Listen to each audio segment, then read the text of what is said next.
Hello children, hope you are doing well. Today we are going to read the story of eternal love of two young lovers, Jim and Della. So here we go. The name of the story is The Gift of the Magi by O. Henry.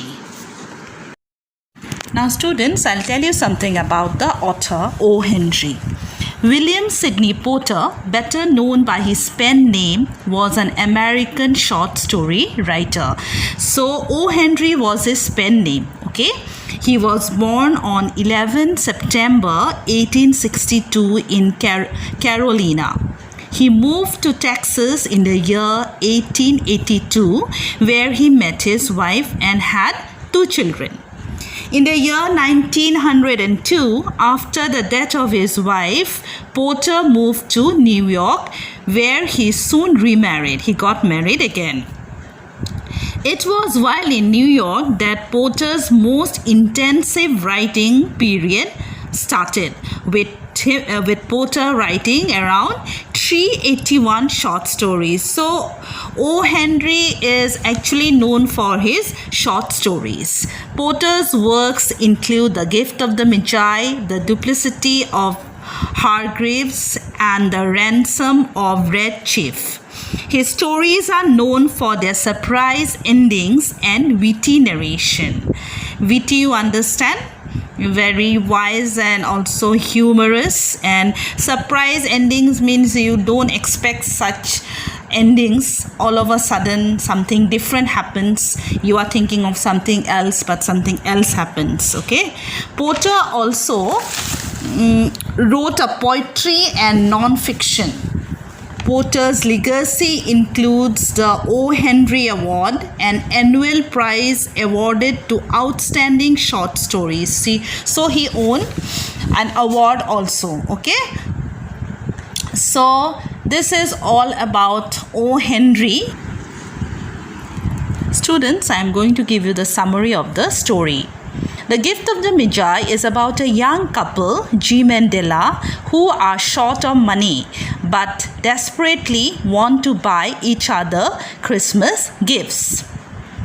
Without Jim's knowledge, Della sells her most valuable possession, her beautiful hair, in order to buy a platinum fob chain for Jim's watch, while Jim sells his own most valuable possession, his watch, to buy jewel combs for Della's hair.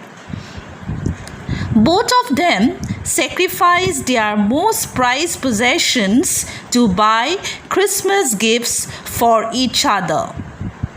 They may seem foolish, but they have true wisdom, the wisdom of the Magi who brought gifts for baby Jesus. So now, students, do you know who were the Magi? The Magi were three wise men who went to see baby Jesus when he was born. So what is the title of the story? The Gift of the Magi. And why is it called the Gift of the Magi? Because these three wise men actually they started the practice of giving gifts, and after that on Christmas the Christians started exchanging gifts. So they were the ones who first started the practice of giving gifts. So as this story of Jim and Della, this young couple, deals with giving gifts on Christmas, it is called Gift of the Magi. And one more reason, this young couple, Jim and Della, they are compared to the Magi. The Magi were the three wise men. So their wisdom, the wisdom of this young couple, is compared to whom? To the three Magi. It is said that Jim and Della's gifts were gifts of love and sacrifice. So they are even said to be wiser than the Magi. The Magi took valuable gifts for baby Jesus. It's not important how costly the gifts were or how valuable the gifts were, but the love that they had for the baby Jesus, with so much love they took the gifts to see baby Jesus, is what is important. Here this story gives us the lesson that you can celebrate an occasion or a festival even without having money. It is your love, your sincerity, your honesty, your commitment towards one another that is important. Jim loved Della, and Della too loved him so much that they sacrificed their most prized possessions to see each other happy on Christmas. In this sense, they may seem foolish as young couple, as inexperienced as they were, but they are the true Magi. They are even wiser than the Magi. Okay? Now, I will tell you something about the three Magi. According to the biblical story, the three kings, as they were called, or the wise men or Magi, named Melchior, Caspar, and Balthazar, followed the star of Bethlehem to find the birthplace of baby Jesus. You know about the Star of Bethlehem, I suppose. They presented the baby with gifts of gold, frankincense, and myrrh. They traveled by horse, camel, and elephant respectively to present the newborn baby Jesus with three symbolic gifts. So these three gifts were valuable and they were symbolic also. And why did they take gold with them? Because Jesus was royalty. He symbolized royalty as King of the Jews. Frankincense, which represented the baby's holy nature as a son of God, and myrrh to signify Jesus's mortality. Later he was crucified. So these were symbolic in a sense, and it also shows the wisdom of these three men who took these gifts for baby Jesus. They were wise, they were learned people. That is why they took such gifts. Okay. The three gifts had a spiritual meaning also. Gold as a symbol of kingship on earth. As I already told you, frankincense, it's an incense as a symbol of deity, and myrrh, an embalming oil as a symbol of death. Sometimes this is described more generally as gold symbolizing virtue, frankincense symbolizing prayer, and myrrh symbolizing suffering. And these three men, they came from the east to worship the King of Jews. Understood? Now, these three men were actually sent by whom? Herod the king. He heard that the King of Jews was born, and he secretly called these wise men and sent them to Bethlehem. Okay, he told them that you go and find out where this baby is born, and you come and tell me where he was born. They, having heard the king, went their way, guided by that star, okay, to Bethlehem, where they saw baby Jesus with Mother Mary. They fell down and worshipped him and also offered gifts to little Jesus. Being warned in a dream that they should not go back to Herod, they returned to their own country. So this is all about the three wise men. Okay, the word Magi comes from the Greek word magos, okay, from which the English word Magi comes. So in this story, Jim and Della, they are compared to these three wise men. So the title is appropriate. So it's clear to you, students?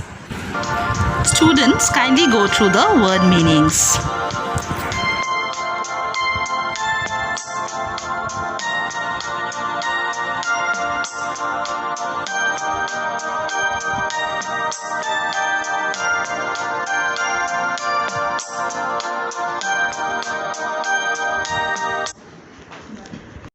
Okay, students, let us start the lesson.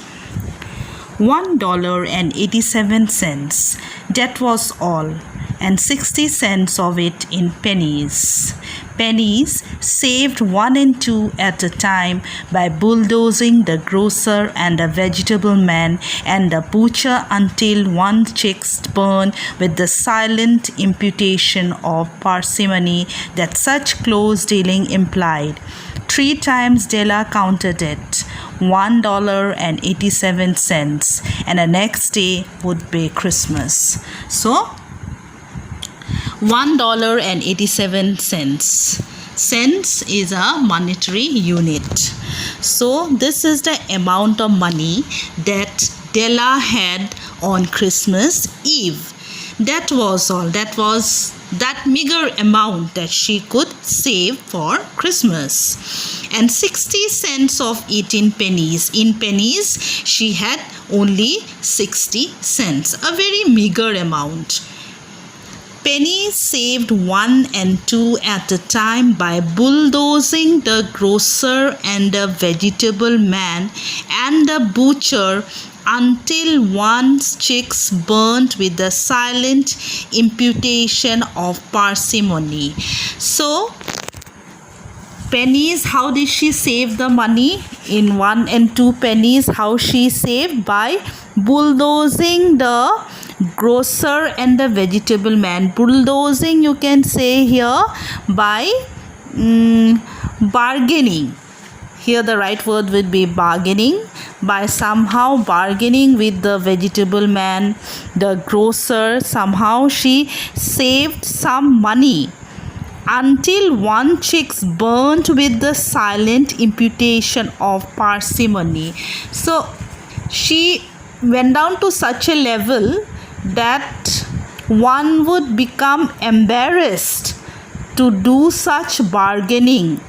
Imputation means acquisition, that you would accuse yourself of bargaining to such an extent that you become embarrassed and your cheeks turn red with such embarrassment. Okay? And parsimony means unwillingness to spend money. She was unwilling to spend money because she wanted to save some money for Christmas. She knew Christmas was round the corner, and she, as they were not very rich, okay, so somehow she tried to save some money. And later on we come to know why she tried to save some money. 3 times Della counted it. She counted how many times? Thrice, 3 times. Why? With the hope, with the expectation that it might be more than what she has, more than $1.87. In fact, she was hoping against hope. $1.87, but ultimately after counting 3 times also, the amount remained the same, and the next day would be Christmas. So the following day was Christmas. I hope till here it's clear. There was clearly nothing to do but flop down on the shabby little coach and howl. So what was the outcome of that? She felt very sad, depressed, frustrated. And how did she react? She could not do anything. She was helpless. So what she did? She just fell down on the couch. You can say a sofa, a shabby little coach. Just see the word shabby. Okay? Not very nice. Shabby little coach and howl, began to shout and cry.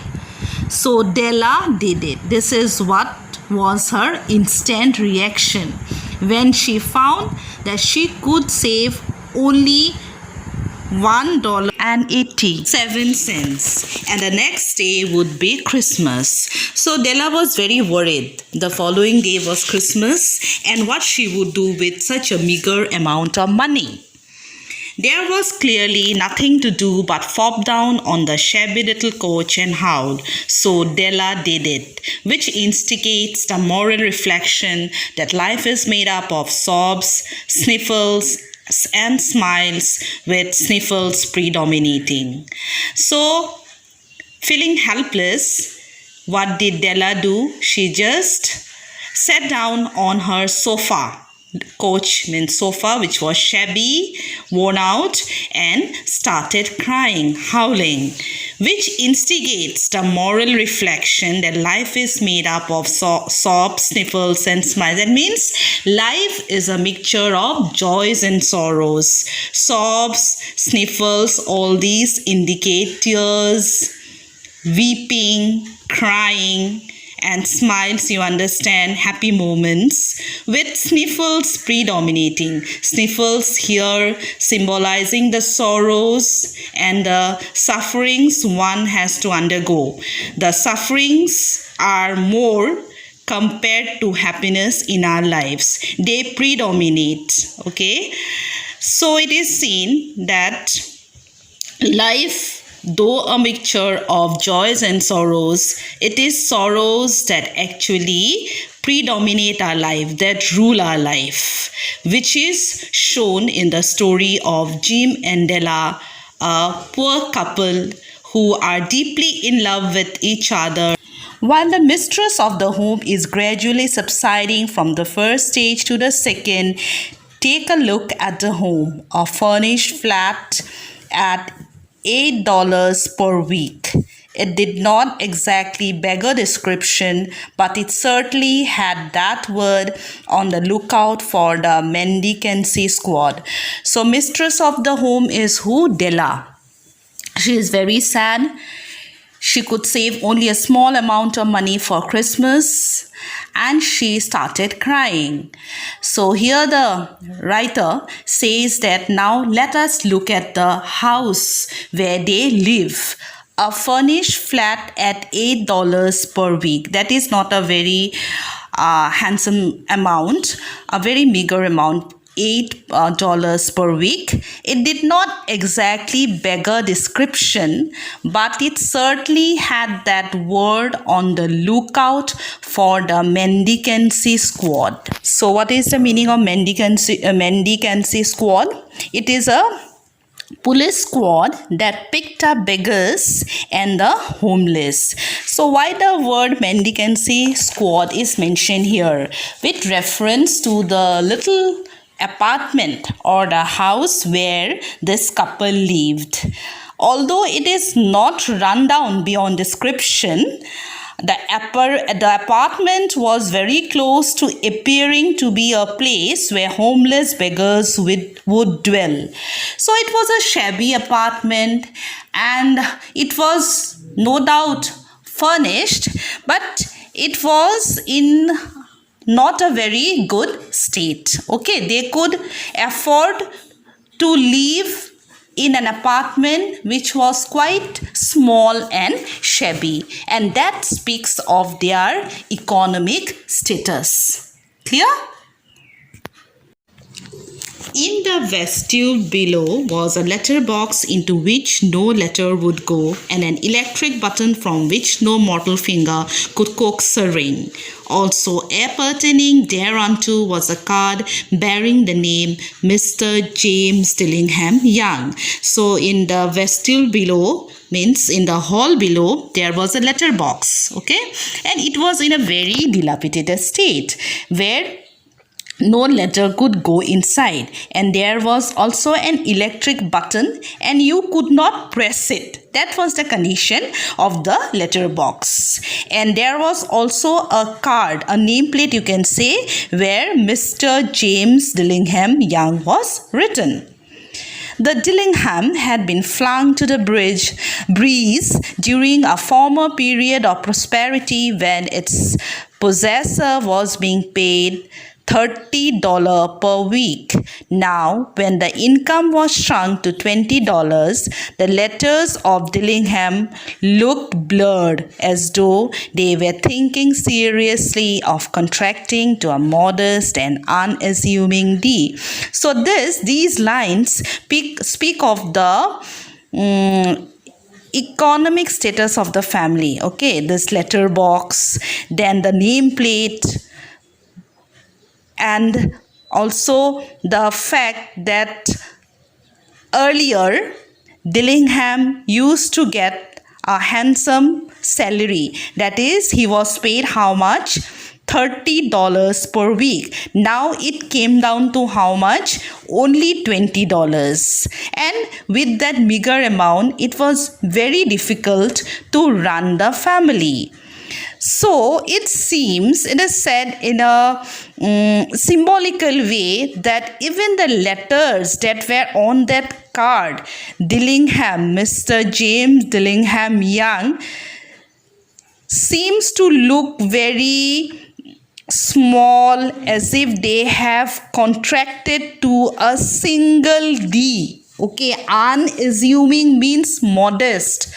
Actually, the signboard or the nameplate outside your house signifies what?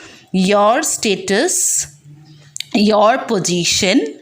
Okay, earlier they were in a position that they could afford to have a nameplate or a card outside their house, but now they are no longer in that position. So it seems even the letters have contracted and come to a single D. But whenever Mr. James Dillingham Young came home and reached his flat above, he was called Jim and greatly hugged by Mr. James Dillingham Young, already introduced to you as Della, which is all very good. But on the other hand, what is shown here in this line, in spite of all the hardships that they were undergoing or they were facing in their lives, their love remained intact. They were deeply in love with each other. These petty matters did not affect their relationship in any way. So lovingly, Mrs. Dillingham Young called him Jim, and when he came home from work, a tired Dillingham, he was greatly hugged by his wife, who is known as Della. Della finished her cry and attended to her cheeks with the powder rag. That means after crying, she applied some powder on her face. She stood by the window and looked out dully at a grey cat walking a grey fence in a grey backyard. So now look at the word grey. It is repeated. Grey symbolizes what? The color grey symbolizes dullness. So it also speaks of the dull environment. Okay? It talks about the mental state of the Dillinghams. They were sad. Della was feeling frustrated.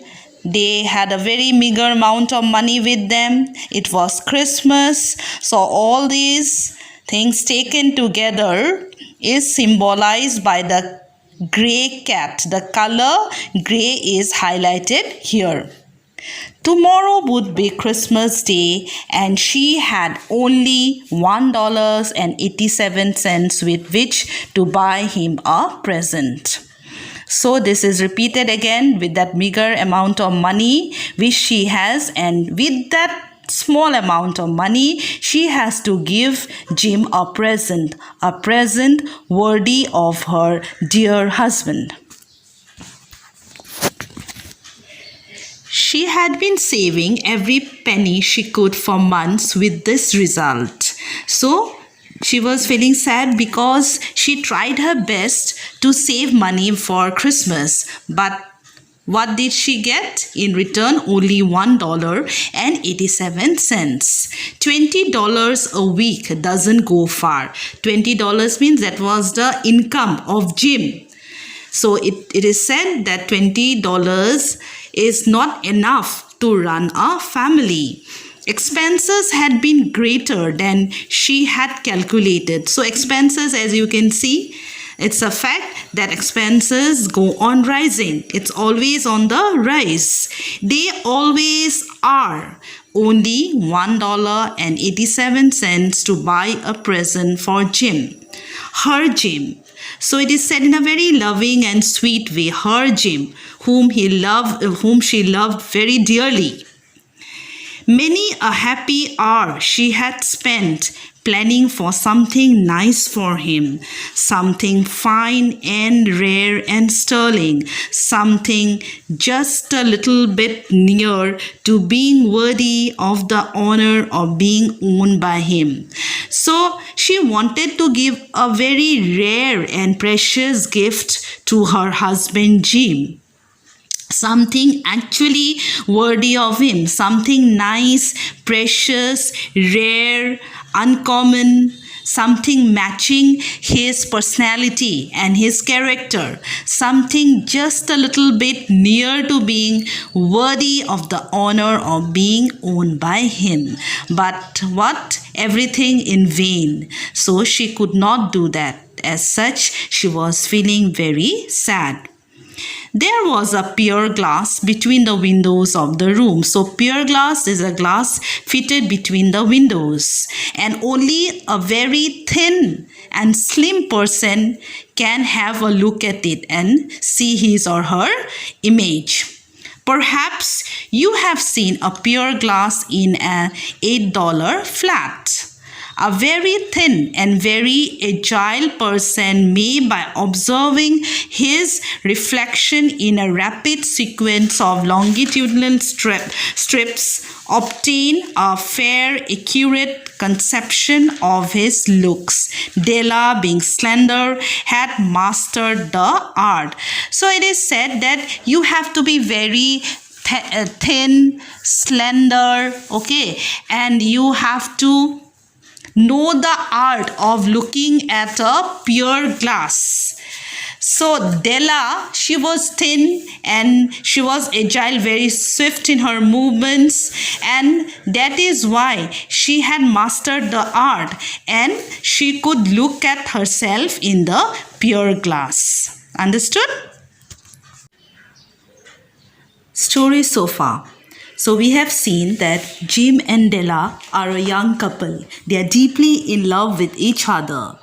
Della tries her best to save some money for Christmas.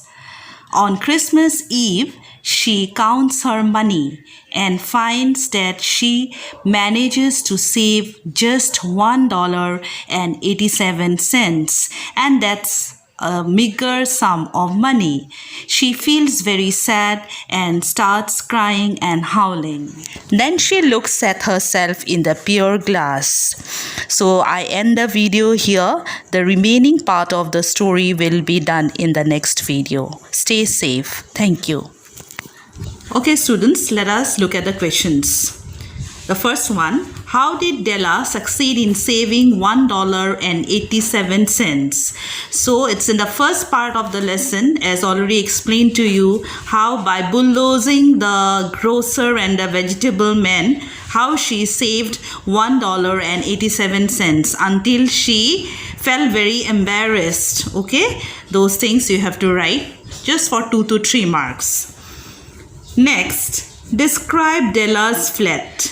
Della's flat here means Della and Jim's flat, and that it was a shabby looking apartment. Okay, then you'll also have to talk about that letter box, then the button, that calling bell, then the name plate.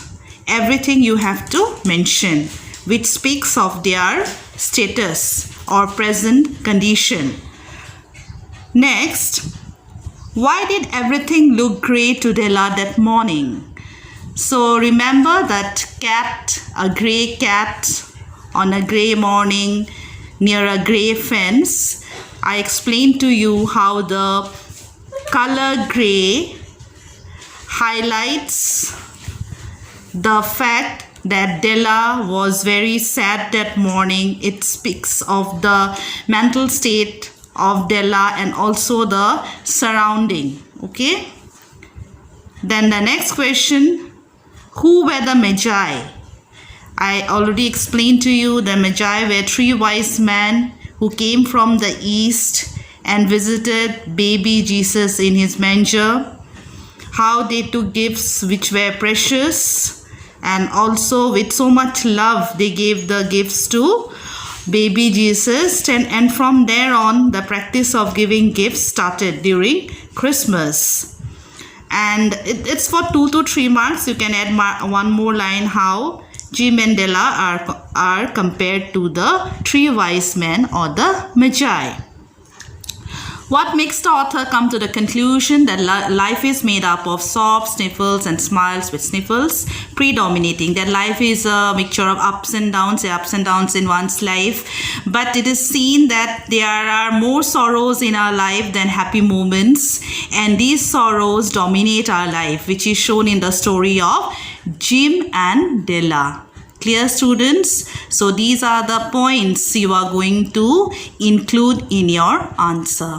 Thank you.